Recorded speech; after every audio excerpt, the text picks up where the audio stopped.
Hello. तर नमस्कार, तुमचं माझ्या व्हिडिओमध्ये स्वागत आहे. तर ही आहे गोकर्णीचा वेल, जे की त्याला पांढरे फुलं येतात आणि गोकर्णीचं वेल निळ्या कलरचे फुलं.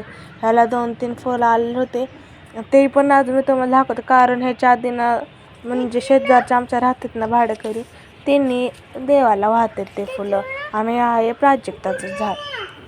गोकर्णीचे फुलं किती मस्त, आणि ती देवीला आवडते निळ्या कलरचे फुल म्हणून. आणि हे खाऊची पानं आहेत. आणि ही पायनॅपलचं झाड म्हणजे अननसचं, की मी 3-4 महिन्या पाठीमागे लावलेलं आहे. ते एवढं झालेलं आहे. आणि तिथं डाळिंबाचं पण झाड आहे.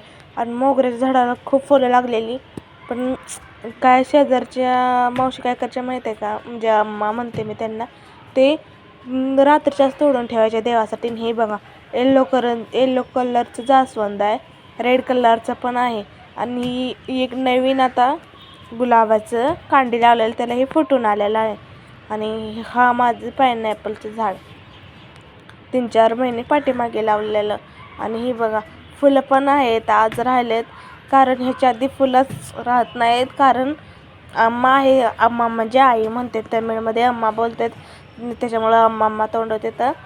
मग ते देवाला वाहते. आम्ही उठायच्या आधी किंवा रात्रीचंच तोडून ठेवते ते, कारण शंभू ठेवत नाही माझा मुलगा, त्याच्यामुळं